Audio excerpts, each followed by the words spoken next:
Hello, you wonderful people, and welcome to another episode of Crime Centric. This being a show where I talk about crime dramas that I watch. For today's episode, I'm going to talk about Leverage Redemption season premiere, a great season premiere. A lot of really interesting things went down in this episode, so let's break it down. First and foremost, I am so happy to have Leverage back. It's just like, it's so good and so cozy. It's just like, the moment you turn the show on, you're just like, comfort, because it feels so good to slide back in with these characters in this universe. Obviously, like, Hardison doing his badass thing with the whole, like, tech stuff, like, brakes, airbags, and just being so in control. Very much reminds me of, like, he felt like someone straight out of Watch Dogs, which Hardison's always been that, but even more so in that moment. That was just kind of an interesting, element to it. Kind of whether he's was it Aiden Pierce was the first character, and then, like, I can't remember.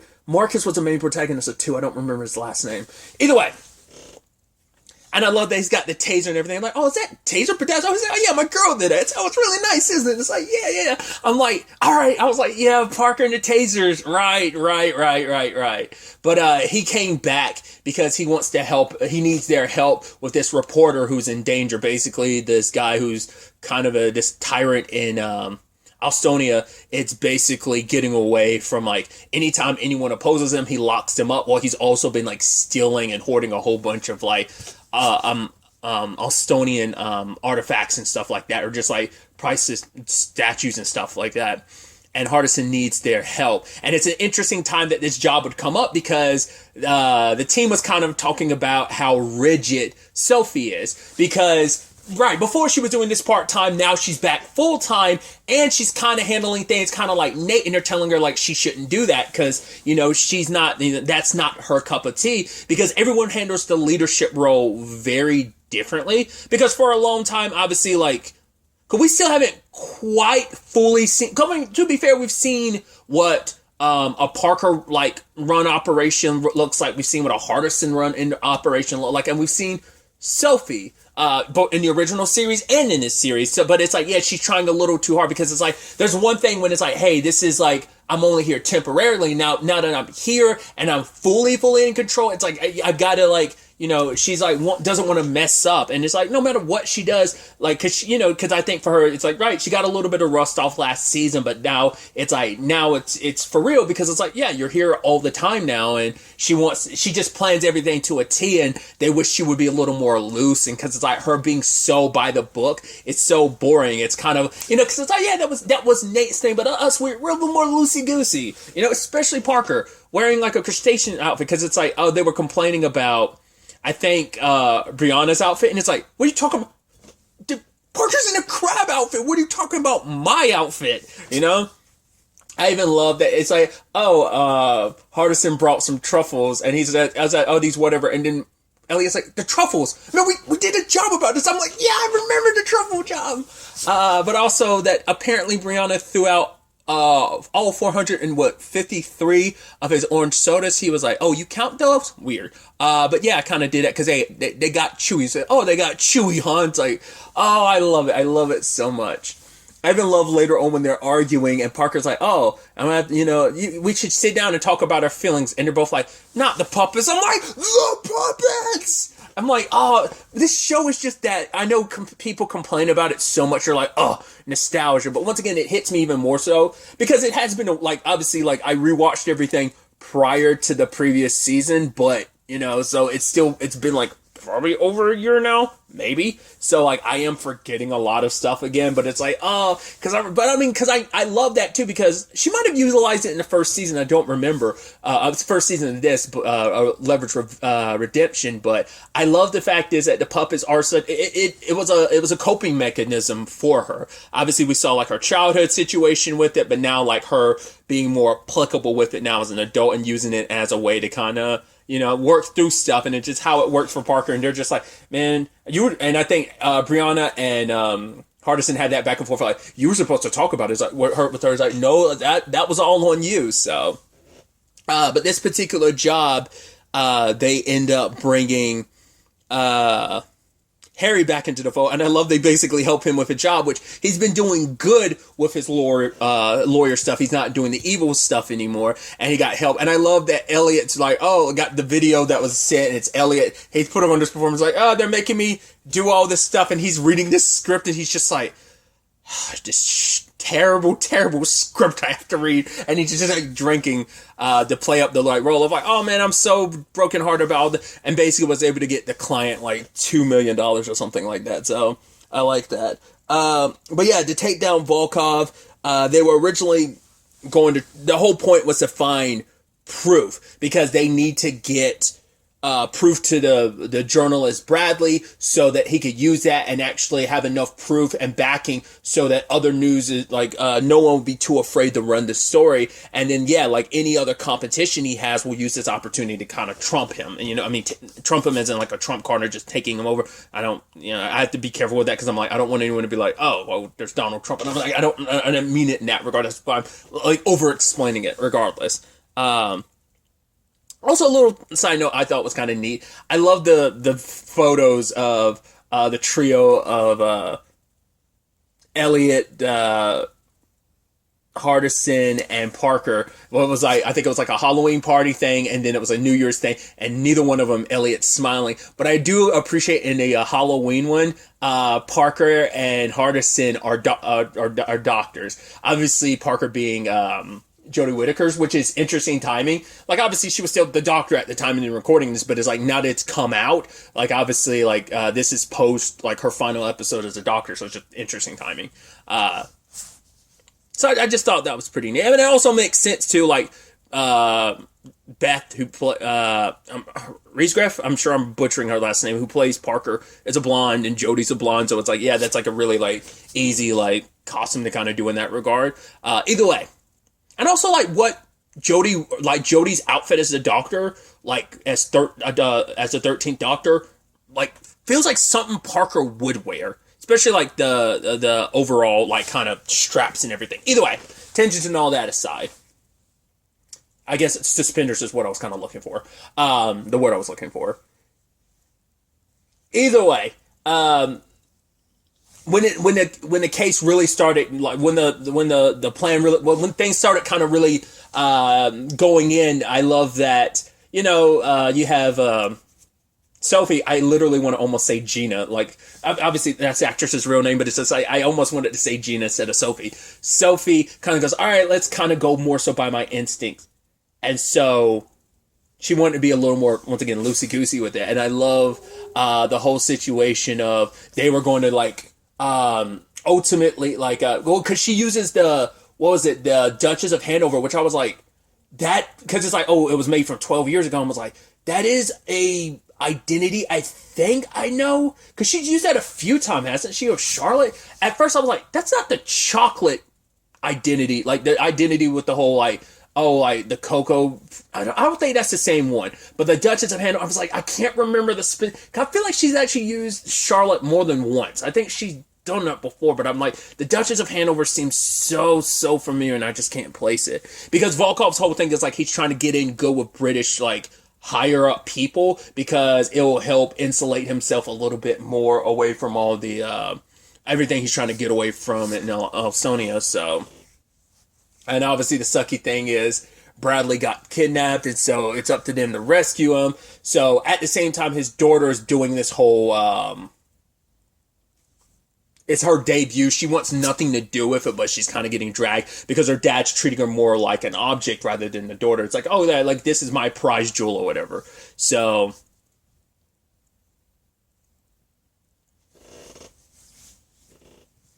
I also appreciate Harry being like, yeah, no, it's not too much of a stretch, or like this identity of me being some kind of lawyer. It's not too much of a stretch of what I actually am. I could do more. And it's like, no, Harry, this is your first time back, so we're trying not to give you anything complicated. Gotta shake the rust off for you since it's been a while.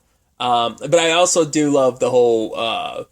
I touched on it a little bit at the beginning, but I do love the whole back and forth between Brianna and Hardison throughout the episode, because I think it came up a little bit in season 1, But obviously even more so now that he's back because like so much stuff had changed. She's kind of like, oh, all the stuff you're doing is outdated. He's like, well, I took what you did and I improved it and stuff like that. It's once again, it is kind of like I said, in season 1, they touched on it, but even more so now, it's like, because he's been away from the team for like a while. Like, yeah, they worked a little bit together, like obviously in season 1, but like he's been away for a while. And so she's kind of, her way of things has kind of like changed. She's very new school of things versus his old school approach to it. And just their back and forth of like, oh, you think you got it? It's like, oh, that's interesting. Oh, about it. It's like, yeah. Oh, that's interesting. Oh, it's interesting that you decided to do it. So them having their back and forth. Obviously, it's very befitting, the brother-sister thing. So it's a, very, like, neat dynamic anyway. So it's very befitting their circumstances. But I do love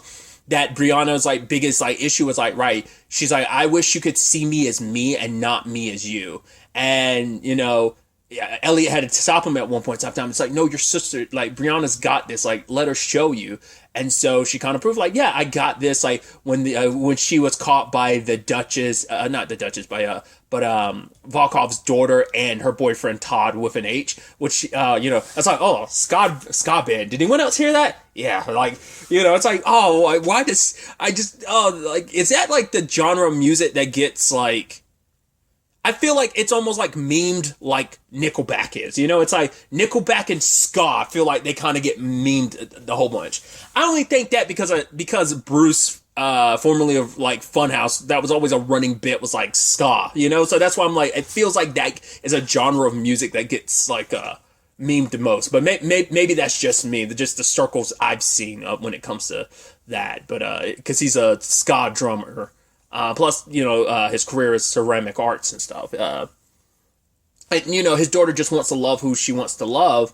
But also, like I said, Brianna comes from a place of like, yeah, my brother, obviously Hardison was coming from a place of, yeah, he's like, yeah, there's things that you did that I would have never been one to think of, but it's just like, it's like, right, I'm not going to leave until I knew that, obviously I know that the team and everything is in good hands, that you're okay. But even she acknowledges, like, because for him, it's like, I'm so used to being the one taking the lead. I'm not used to following your lead is kind of what his, because he's always, he's the older brother and everything. So, but it is a situation where they do kind of like, yeah, she cracks a joke on him about being old, but there is still that, no, like, I just want you to respect me just like you want me to respect you type of thing. So I thought that was kind of a beautiful sentiment at the end of it all.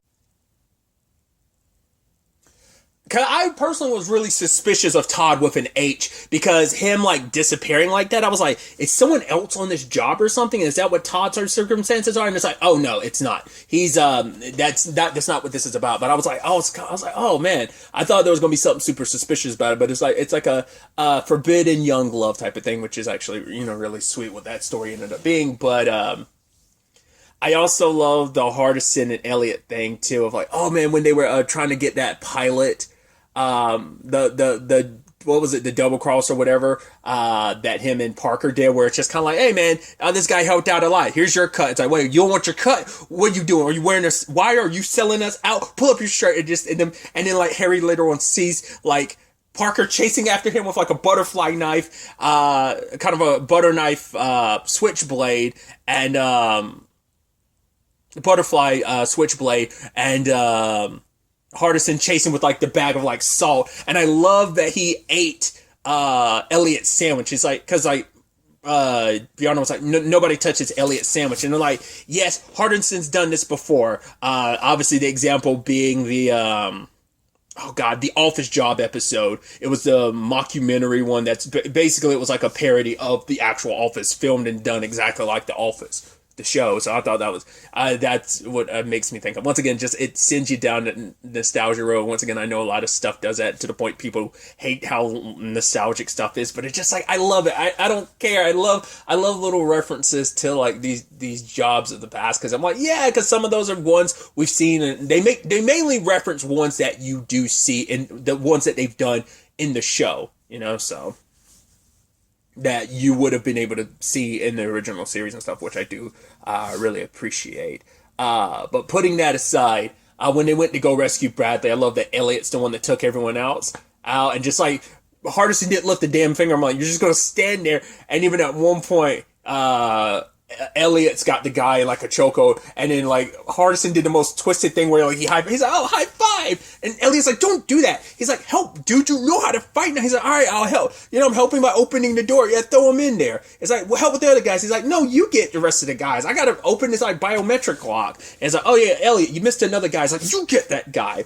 And they go to Bradley, and it's like, he's like, yeah, there's a car battery nearby where you could use to open the door. It's what they used to torture me. He's like, oh, good idea, man. Also, I'm so sorry that happened. And it's just like, yeah, that's really messed up, man. It's like, yeah, that is not cool, man. He's like, it is not. And Bradley's just like, I can't feel my body or something like that. I was like, Jesus. They're playing a little jokingly, but I'm like, because Elliot's been in that situation where he's obviously been tortured, but it's still like kind of effed up that they're kind of joking with him being tortured. So what I also appreciated too is this job involved Sophie crossing paths with an ex of hers, or like someone she was involved with, Ralphie, this like well-known British musician, which that actor, for one, did not remember he was in The Walking Dead. The former leader of Alexandria, I'm blanking on her name now. I think that was her husband. It's been that was like season 5. I haven't seen that in so many years. But also most recently, he was Jennifer's boss in She-Hulk Attorney at Law. I'm assuming, because I don't know if that's like his natural accent or not. It might not be. He might just be, because I think I was reading like, oh, he grew up in South America and like didn't live here in the States, in like Ohio specific. So he might just be really good at accents. Either way, I really, I love that, like, right, Elliot's gushing because he's a big fan of the guy. It's like, oh, this Music Kiki album, and it's like, this is why Sophie was reluctant when she found out he was Volkov's neighbor. I was like, what's that? I was like, oh, is this kind of like an old con of yours coming back? But it's like, maybe it could have been, but it's like, oh, she's Kiki. I was like, interesting. And even Brianna's like, I gotta hear this album. She's like, oh, stop it, Ralphie. I'm not a groupie anymore or something like that. And Elliot's just up there gushing, being like, oh, wow, I know. He didn't make much of a point later on, but it's just like, wow, you are Kiki. You're the inspiration for this album. Like that, because Elliot was like, yeah, he wrote this album because of a breakup. It's like, wow. Sophie just has that type of effect on people. Once again, I'm wondering if that was just like one of her just identities. She was just out and about and just happened to get mixed up with them. I don't know if it was necessarily like a job reason why they crossed paths. I didn't like she was doing a con or something. I don't know.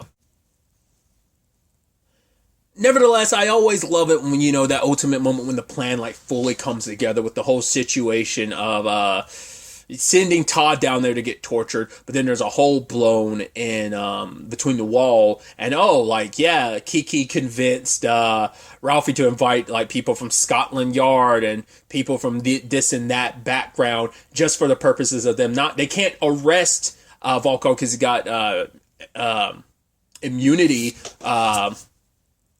diplomatic immunity, but they can deport him back to his country, considering like, oh, you have a prison cell down here where you try to torture people. Oh, and here's stolen stuff. Interesting. And obviously his daughter like runs off with Todd because she gets to kind of live her life now. So just just once again, just great to be back in this series with these characters. And I even love like Harry being like, yeah, like, he felt like Sophie called him specifically just for the purposes of having someone else with a different perspective, to kind of, bounce off the fact is that it's like she was worried that she was going to let them down, but it's like, no, you kind of don't have to, because she was flying out by the seat of her pants, but she already did have a plan M in the back of her pocket as well. So it's just kind of thing, a little bit of best of both worlds, kind of doing her thing, while also kind of being a little bit, Nathan Ford a little bit to some degree. So, but also she points out the fact is, it's like, right, you just needed someone here to kind of, someone else to kind of bounce off of, someone that wasn't a previous boss that, wouldn't compare you to any of the previous bosses, kind of, solidify some stuff in your head for you. But also, she points out, yeah, you easily jumped at this because there's a little bit of you that likes coloring outside the line. You don't have to be full-blown evil lawyer anymore, but coloring outside the line once or twice to kind of do some good, you kind of missed it too. And it's like, yeah, call me up anytime. So I'm assuming Aldous Hodge is going to, well, I think he's going to be infrequent throughout this season. It might be every once in a while he pops in, but it probably won't be frequent. He might be in this frequently and more. Once again, it probably just depends on between like this, Black Adam, and like City on the Hill, the filming schedule and stuff that he was doing at the time. So, like I said, I'm very, very excited to continue watching. Obviously, we got 3 episodes. I do like the fact is that it's going to be week to week. Once again, I appreciate it because I like being able to just like, I don't want to have to everything binged all at once. I like it coming out week to week. Also makes me be able to just enjoy one episode at a time. I mean, because also like that's how I watched the original show. Like when it was airing, I watched it week to week. So I'm like, I'm not like above like watching it all week to week. But either way, I'm also curious. I have to look into it later. Maybe I'll look into it between episodes, or maybe I'll end up forgetting. I'm curious if it's going to be like a 16 episode season, like season 1, and will they break it up into 8 parts? 8 episode 8 episode parts. Jesus, it took me forever to get that out. Whatever the case, whatever amount of leverage redemption we get, I don't care. Just I'm so excited to have the show back, and I'm so excited to see where everything ends up taking us going forward into the next episode. But really, that's all I want to talk about. Till the next time we meet, be happy, be safe, live life to the fullest, and enjoy it. Good day, and good